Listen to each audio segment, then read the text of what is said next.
கோவை அடுத்த வெள்ளலூரில் புதிய பேருந்து நிலையத்திற்காக கட்டப்பட்ட கட்டிடத்திற்கு முன்பு உள்ள காலி இடத்தில் கடந்த 11ஆம் தேதி கை கால்கள் கட்டப்பட்டு அழுகிய நிலையில் இளைஞரின் சடலம் கிடப்பதாக காவல்துறைக்கு தகவல் கிடைத்தது.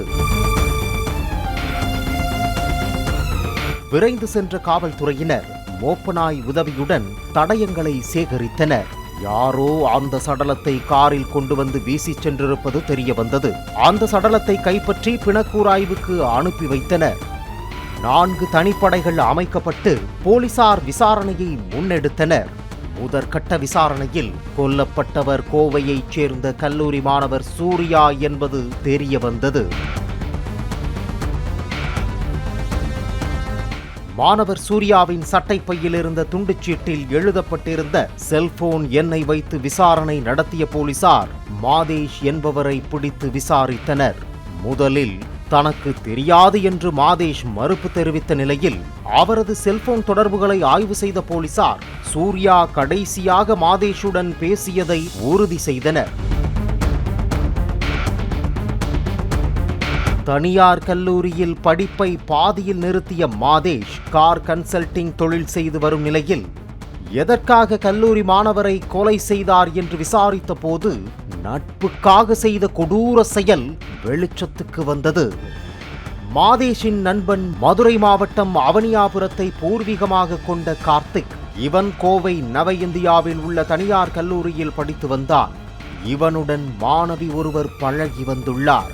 செல்போனில் வீடியோ கால் பேசும் அளவுக்கு இவர்களது பழக்கம் வளர்ந்த நிலையில் கார்த்திக் அந்த மாணவியை காதலிக்க ஆரம்பித்துள்ளார். இந்த நிலையில் கார்த்திக்கின் நடவடிக்கை பிடிக்காததால் அவருடன் பேசுவதை அந்த மாணவி நிறுத்திக் கொண்டதாக கூறப்படுகின்றது. இதற்கிடையே அந்த பெண் புதிதாக மாணவர் சூர்யாவுடன் பழகி வந்தது தெரிய வந்தது.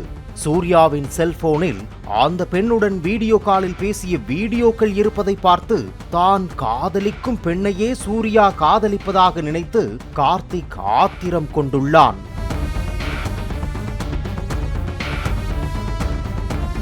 தனது காதலுக்கு இடையூறாக இருக்கும் சூர்யாவை தீர்த்து கட்டிவிட்டால் அந்த பெண் தன்னை மீண்டும் தேடி வரும் என்று நினைத்து கூட்டாளிகள் மாதேஷ், நரேன், கார்த்திக், ஆட்டோ ஓட்டுநர் முகமது ரபி ஆகியோரிடம் உதவி கேட்டுள்ளான்.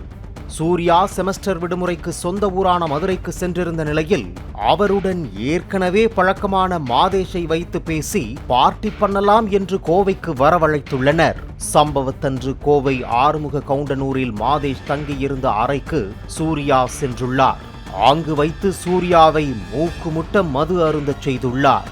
மது போதையில் இருந்தபோது திட்டமிட்டபடி அறைக்குள் வந்த கார்த்திக், முகமது ரபி, நரேன், கார்த்திக் ஆகியோர் போதையேற்றும் மயக்க ஊசி போட்டு சூர்யாவை மூர்ச்சையாக்கி உள்ளனர்.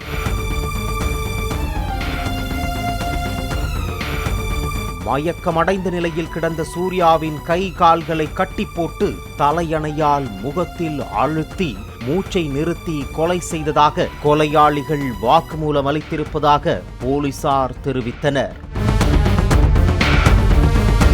ஒரு நாள் முழுவதும் சூர்யாவின் சடலத்தை அந்த அறைக்குள் போர்வை போட்டு மூடி வைத்துள்ளனர். அதிகாலையில் சடலத்தை வெள்ளலூர் குப்பை கிடங்கில் வீசுவதற்காக காரில் தூக்கிச் சென்றுள்ளனர். அதற்குள்ளாக விடிந்துவிட்டதால் புதிய பேருந்து நிலைய கட்டிடத்தின் அருகிலேயே சூர்யாவின் சடலத்தை தூக்கி போட்டுவிட்டு தப்பிச் சென்றது போலீஸ் விசாரணையில் தெரிய வந்தது.